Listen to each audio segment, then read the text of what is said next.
KBG Énergie, société spécialisée dans la vente, l'installation et la maintenance du système solaire. KBG Énergie, votre solution énergétique solaire d'aujourd'hui et pour longtemps. KBG Énergie développe des projets en électricité générale, l'énergie solaire photovoltaïque et les systèmes de secours en Afrique centrale, en RDC et ses environs. KBG Énergie gère votre consommation et votre stockage. Nos services, matériel européen très durable, 2 équipes professionnelles à votre disposition. Les dimensionnements complets des installations, l'élaboration de schémas techniques et plans d'implantation, le développement de nouveaux projets, la mise en œuvre de projets ainsi que la maintenance. Avec KBG Énergie, fini le délestage et assure votre alimentation en énergie solaire. Appelez-nous au plus 243 822 829 199, soit plus 243 999 466 256. Immeuble NTC ex Massamba 644 Kinshasa Gombe, référence rond-point Kimazière.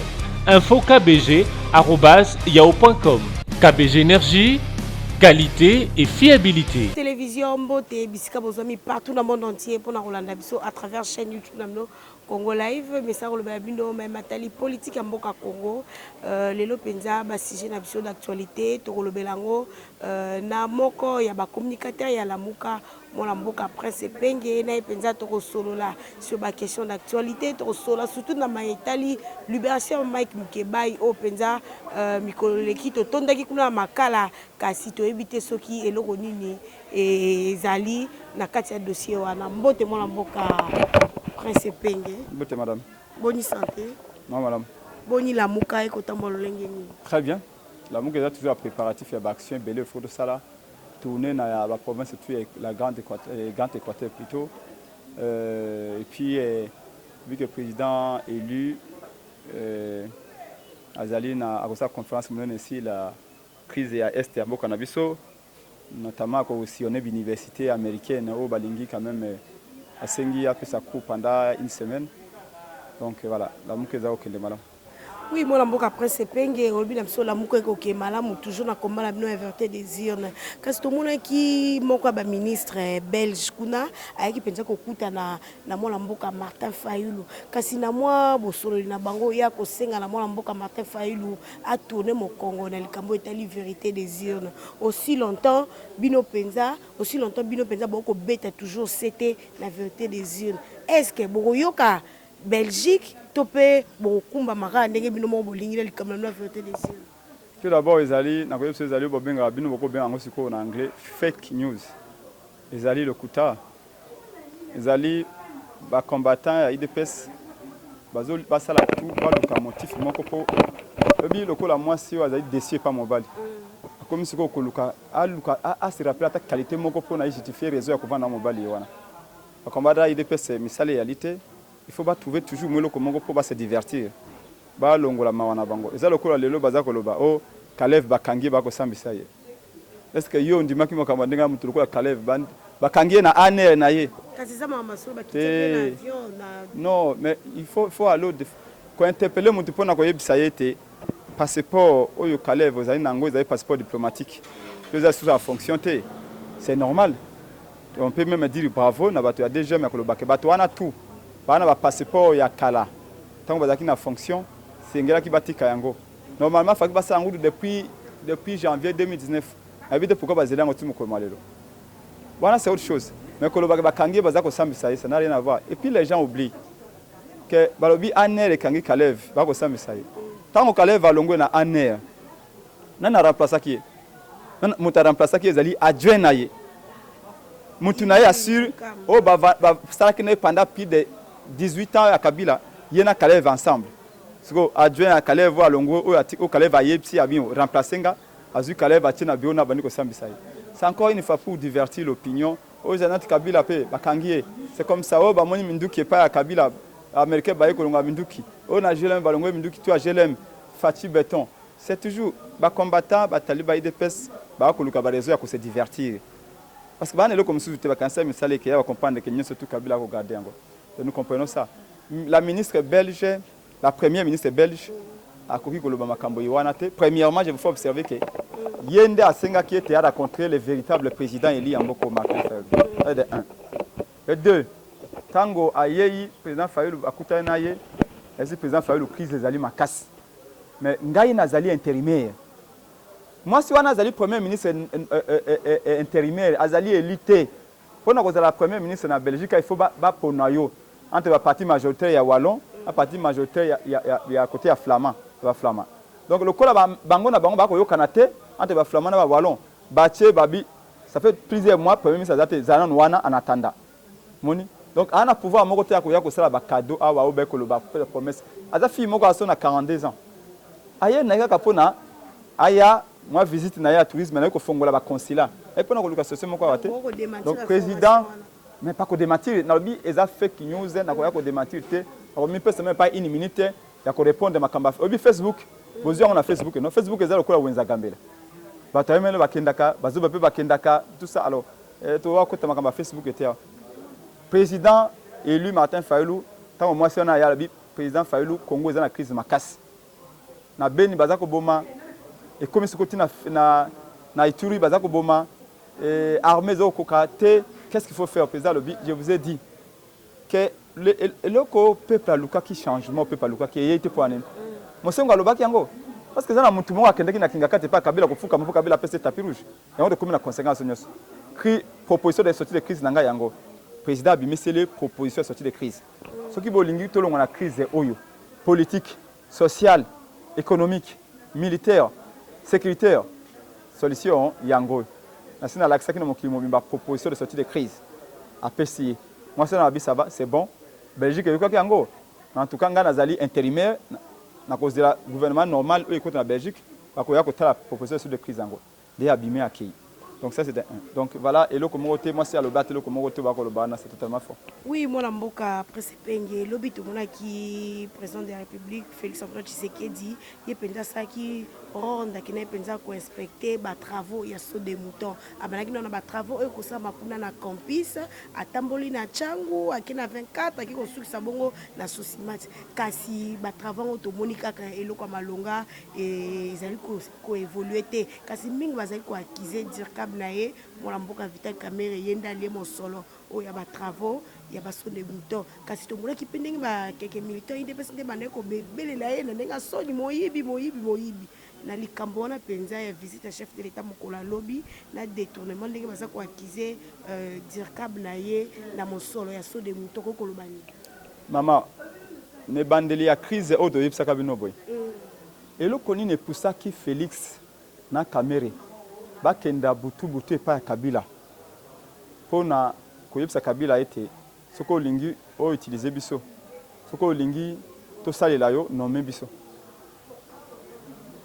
okanisa te zaki pour l'intérêt ya peuple soki Félix na Kamerhe bazwi makolo inde Augustin Kabuya alobaki yango inde tina kinga kate pa Kabila raison moko ezaki à base mbongo za pona bien peuple te les lois sont comme on détournement ya ba argent ba millions de millions de dollars vous allez étonner te en tout cas ça l'émission moko sikawa na télévision ya Bemba canal Kin émission yango comme nango Kin presse 9h15 rediffusion à 21h30 na cette publicité pa na azala kina papier au 4 azali ceux qui chargé à mobilisation ya INC à Kamerhe aza moninga na ebi kala to zaka nene pa fange jongo ça fait 15 ans sikawa alobi très bien que Kamerhe aloba ko faye mon côté ceux qui mosolo bimaki mosolo iwana ya tika ko so yango te muto azalaki coordonnateur ya ba travaux ya 100 jours ezalaki Kazadi azali moto aide PSP proche ya Félix Tshisekedi Kamerhe azalaki na makambo iwana te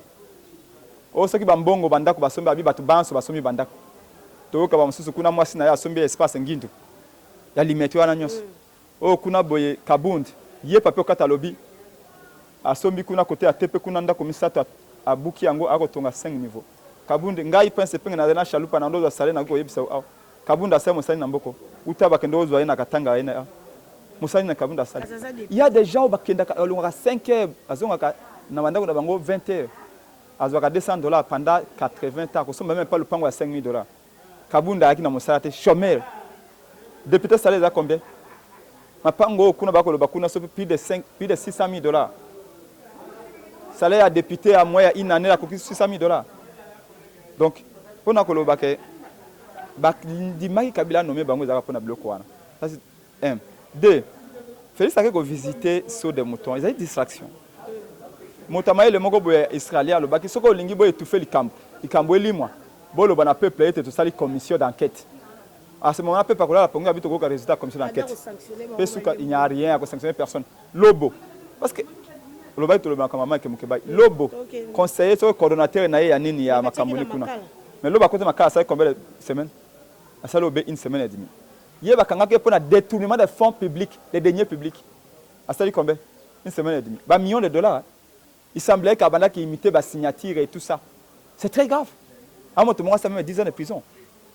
Mais moi, qui m'a soit déjà fini, il y en a 5 mois. On en parlera. Donc, il y a un Kende qui a ça à 100 jours. Il n'y a pas de besoin de limiter depuis 35 ans. Il y a limité à lobby, échanger à lobby peuple. Nous avons un accord contrat. Na fongoli misala ya 100 jours oyo tango 100 jours ekosi la na koya ko sera bino rapport kaka a on échanger de limite wana maloba Félix Tshisekedi ba journaliste beaucoup bossa na mingi peuple ba bossa na mingi bokenda ko ta bilili alobaka yango yemoko na suka makambo ya 100 jours oyo na koya a na limite ko yebisa bino ba réalisation na ngai tanga bandiko tanga mukanda ya 100 jours oremakaka pembeni kamera zalaka wana kamera simbina copie ya discours wana o kimbuta zote apeli subo alobi ils nous ont même promis de construire plus de 8 barrages. Maman, 100 jours, on construit 8 barrages.